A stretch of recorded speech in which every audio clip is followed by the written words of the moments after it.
రైట్గా ప్రస్తుతం తుని ఎపిసోడ్ పై వైసీపీ నేత అంబటి రాంబాబు మాట్లాడుతున్నారు. లైవ్ చూద్దాం. తప్పుబట్టి ఈ రకంగా మీరు చేయటం దుర్మార్గం అని కూడా ఈ సందర్భంగా నేను చెప్పదలుచుకున్నాను.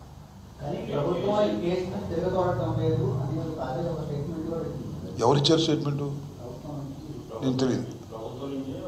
ప్రభుత్వం నుంచి అంటే ఎవరిచ్చారు? హోంమంత్రి ఇచ్చారా? ముఖ్యమంత్రి గారు ఇచ్చారా? మరి తిరగదోటం లేకపోతే నిన్నేగా ఆర్డర్ ఇచ్చింది. ఎందుకు ఇచ్చారు చెప్పండి నాకు. మీరు అడిగారు కదా, ఎవరు చెప్పారు? ప్రభుత్వం అంటే అదేమన్నా మిథ్య లేకపోతే అది జడ పదార్థమా? ప్రభుత్వం అంటే ఎవరు ఇచ్చింది? ఎవరిది? Kumar Vishwajit, principal secretary to government. ఈ జీవో తప్ప? గవర్నమెంట్ అంటే ఎవరు? హోంమంత్రి గారా? ముఖ్యమంత్రి గారా? లేక ఉప ముఖ్యమంత్రి గారా? ఎవరు ఇచ్చారు? ఎక్కడిచ్చారు? It is the return. అంటే వాళ్ళకి తెలియకుండా జీవో వచ్చిందా? ఆ ఇచ్చిన వాళ్ళు ఎవరో ఇచ్చారంటున్నారు కదా, ఎవరు ఇచ్చారు? వాళ్ళకి పేరు ఊరు లేదు. చంద్రబాబు నాయుడు గారు గాలిలో వేస్తుంటాడు, లేదా ఈటీవీలు ఇచ్చి ఉంటారు, అంతేనా? ఈటీవీలు ఇచ్చి ఉంటారు, లేదా ఏబిఎన్లు ఇచ్చి ఉంటారు. కంగారు పడేసి మళ్ళీ ఇది పొద్దున్నే ఆ పేపర్లో వచ్చింది, ముద్దగడ పద్మనాభం గారి మీద కక్ష తీసుకోవడానికి ప్రయత్నం చేస్తున్నారని ఇది చూసిన తర్వాత కంగారు పడి ఈటీవీని ఏబిఎన్ నిర్ణయం చేసి ఉంటారు. నేను అడుగుతా ఉన్నా, ఈ జీవో ఎందుకు వచ్చింది అంటే వాళ్ళకి తెలియకుండా వచ్చిందా? చంద్రబాబు నాయుడు గారికి తెలియకుండా వచ్చిందా? హోంమంత్రి గారికి తెలియకుండా వచ్చిందా? నిజంగా చంద్రబాబు నాయుడు గారికి, హోంమంత్రి గారికి తెలియకోకుండానే ఈ జీవో వస్తే వాళ్ళంత అసమర్థులు ఈ దేశంలో ఎవరు లేరని అర్థం, అంతేగా? పాలనలో కూడా వాళ్ళకి ఏం తెలియకుండా జీవోలు వస్తున్నాయి అన్నమాట. ఎందుకు ఇంక మీ ప్రభుత్వం? ఎందుకంటున్నా దీనిలో ఏమన్నారు? నేను ఇక్కడ కొన్ని మాటలు కూడా చదువుతాయి. కేర్ఫుల్ ఎగ్జామినేషన్ అంటారు. దీనిలో కేర్ఫుల్గా ఎగ్జామినేషన్ చేసి డిలో కండోనేషన్ పిటిషన్ కూడా, అంటే తునిలో కేసు కొట్టేసిన తర్వాత మళ్ళీ అప్పీల్ చేయడానికి ఇంత టైం ఉంటుంది. ఆ టైం కూడా అయిపోయింది. ఆ టైం అయిపోయిన దాన్ని కూడా డిలే కండోన్ చేయమని పిటిషన్ పెట్టమన్నారు. విన్నారా? డిలో కండోన్ చేయమని పిటిషన్ పెట్టి ఆ పిటిషన్ ఎలవ్ చేయించుకుని, అంటే అయ్యా మేము అనుకున్న సమయంలో మేము అప్పీల్ చేయలేకపోయాం కాబట్టి, ఫలానా కారణాల వల్ల మేము అప్పీల్ చేయనందుకు డిలే అయింది కాబట్టి ఆ డిలోని కూడా మీరు క్షమించి వదిలేసి మా అప్పీల్ని తీసుకోవాల్సిందిగా చేయమని జీవో ఇష్యూ చేశారు హోమ్ డిపార్ట్మెంట్. మరి ప్రభుత్వానికి తెలియదు, ప్రభుత్వం దీన్ని విత్డ్రా చేసుకుంటుంది. నిర్ణయించే వాళ్ళు ఎందుకు విత్డ్రా చేసుకుంటున్నారు? ఏదో స్వామి చెప్పినట్టు. ఏమయ్యా రమేష్, సంతకం పెట్టాడుగా ఎవరు? చంద్రబాబు నాయుడు. అదే మీ నాగబాబు మంత్రి ఇస్తానని సంతకం పెట్టాడు. ఎన్నాళ్ళైంది చెప్పు? 6 మాసాలు అయింది. మంత్రి ఇస్తాను సంతకం పెట్టాడు. ఇదేందో మరి నాకు అర్థం కాల. తెల్లారిపాటి 2వ తారీఖు 3వ తారీఖుని మేము చేతులు ఎత్తేస్తున్నామంటే ఎవరు నమ్మిద్దామని? మోసం కదా ఇది? అన్యాయం కదా ఇది? కమాన్ రమ్మని చంద్రబాబు నాయుడు గారిని వచ్చి చెప్పానండి, అయ్యా మేము వెనక్కి వెళ్ళిపోతున్నాం, మేము పొరపాటుని మాకు ఇచ్చింది, నాకు తెలియదు, ఇది హోంమంత్రి గారు ఇచ్చారు, హోంమంత్రి గారిని చివాట్లు పెట్టాను, లేకపోతే మా లోకేష్ గారు ఇచ్చారు, మా లోకేష్ గారిని చివాట్లు పెట్టాను, తూచిన మాకు తెలియదు అని ముఖ్యమంత్రి గారిని చెప్పానండి. మేము 2వ తారీఖుని ఇచ్చినటువంటి జీవో విత్డ్రా చేసుకుంటున్నాము, పొరపాటుని ఇచ్చాము, మాకు తెలియకోకుండా వెళ్ళింది, మాకు పరిపాలనలో మేము కళ్ళు మూసుకున్నాము. ఏమండి నిర్ణయం అన్నాడు చంద్రబాబు? ఎక్కడ? అదే ఊరండి. వెళ్ళి ఫంక్షన్కి వెళ్ళాడు రమేష్. డ్యాగకన్ను అన్నాడు. డ్యాగకన్ను నుంచి ఎలా తప్పుకొచ్చింది అబ్బా ఇది? డ్యాగకన్ను నాది. డ్యాగకన్ను నుంచి ఎలా తప్పుకొచ్చిందయ్యా బాబు గారు, నారా చంద్రబాబు నాయుడు గారు? డ్యాగకన్ను నుంచి తప్పుకుని ఈ జీవో ఎట్టా వచ్చింది? మళ్ళీ ఈ డ్యాగకన్ను మళ్ళీ పొద్దున్న ఎట్టా తెలుసుకుని మళ్ళీ జీవోను మేము మేము యాక్షన్ తీసుకోవట్లేదని మాట్లాడటం ఎందుకు? ఏ పొద్దున్నే మా పేపర్లో చూసారా మెయిన్ హెడ్డింగు, కాపుల్ని కరేపాకులాగా వాడుకుంటారని హెడ్డింగ్ వచ్చింది. మా పేపర్లో అది చూసి కంగారు పడ్డారా? జ్ఞానోదయం అయిందా? చెప్పమంటున్నా. ఓ నారా చంద్రబాబు నాయుడు గారు, అయ్యా వినపడుతుందా?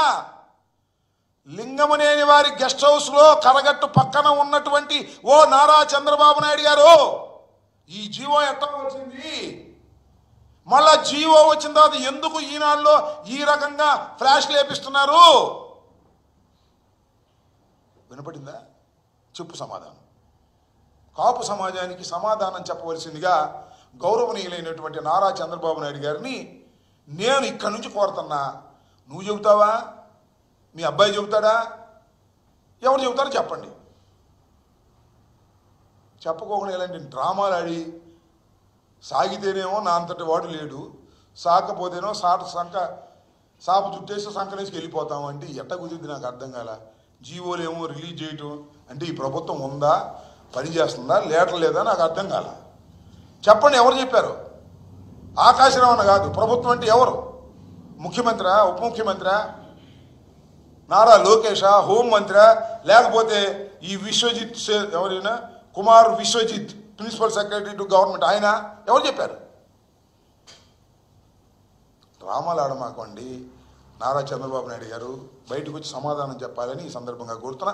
సమాధానం చెప్పకపోతే మా కార్యాచరణ ఉంటుందని కూడా ఈ సందర్భంగా సవినయంగా హెచ్చరిస్తున్నాను.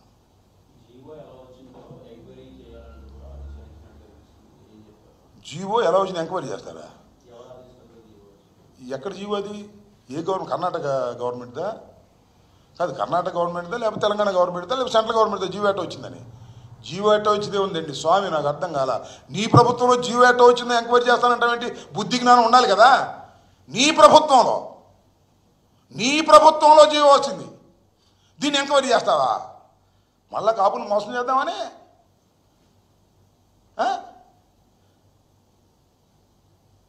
చెప్పేవాళ్ళు ఉంటే, వినేవాళ్ళు ఉంటే చెప్పేవాళ్ళు చంద్రబాబు నాయుడు లాగా చాలా చెబుతారు. నీ ప్రభుత్వంలో వచ్చిన జీవోని, ఈ ఆర్టీ నెంబర్ 852ని ఎలా వచ్చిందో ఎంక్వైరీ చేస్తావా? ఛీ, నీ ప్రభుత్వం తగలయ్య ఉండా చచ్చా. ఎందుకు నాకు అర్థం కాలేదు? ఎందుకు నీ ప్రభుత్వం తగలేసుకో నాకు అర్థం కాలేదు. నీ ప్రభుత్వంలో జీవో ఎట్లా వచ్చిందో నువ్వు ఎంక్వైరీ చేసే పరిస్థితికి దిగజారిపోయావంటే నువ్వు అడ్మినిస్ట్రేటర్వా? ఈనాడులోనూ ఆంధ్రజ్యోతిలోనూ ఊరిని రాంచుకోవడం తప్ప మా చంద్రబాబు అద్భుతమైన అడ్మినిస్ట్రేటర్ అంటే నువ్వు అంత అడ్మినిస్ట్రేటర్, నీకు తెలియకోకుండా జీవో వచ్చిందో ఎందుకండి నీ ప్రభుత్వం? నాకు అర్థం కాలేదు. ఏమి లేదు, డ్రామా, సమయం చూసి వేసేస్తాడు అంతే. ఇప్పుడు ఏదో ఆ పేపర్లు ఈ పేపర్లో రాశారు కాబట్టి ఊరిని అక్కడక్కడ ఇట్లా లీకులు ఇస్తున్నారు. లీకులు తప్ప ముందు మాట్లాడమని వచ్చి చంద్రబాబు నాయుడు గారిని మాట్లాడమను. ఈ జీవో పొరపాటు అయిపోయింది, పొరపాటున మా వాళ్ళు సంతకం పెట్టారు, తూచ్, ఇక నేను ఈ జీవో రద్దు చేసుకొని చెప్పమను.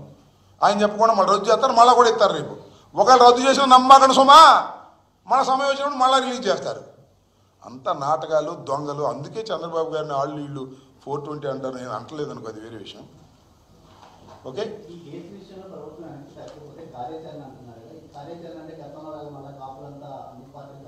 మాట్లాడతాం. అందరితో మాట్లాడిన తర్వాత కార్యాచరణ అంతా ఇప్పుడు ఎట్ట చెప్తాం? కార్యాచరణ ఇవాళ ఫస్ట్ రియాక్షన్ ఇది. మాట్లాడకుండా ముద్రగడ పద్మనాభం గారితో మాట్లాడాం, ఇందాక బొత్స సత్యనారాయణ గారితో మాట్లాడాం, కన్నబాబు గారితో మాట్లాడాం.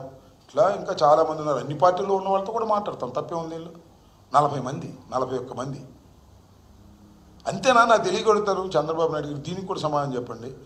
మేము జీవో ఇచ్చేసి ఏదైతే జీవో ఆర్టీ నెంబర్ 312 ఇచ్చి మేమేం చేసామంటే ఈ జీవో ప్రకారం అప్పుడు కాపుల మీద పెట్టిన కేసులన్నీ కూడా తొలగించమనం. ఈ జీవోని కూడా క్యాన్సిల్ చేసేస్తావా ఇంటి కొంపతీసి?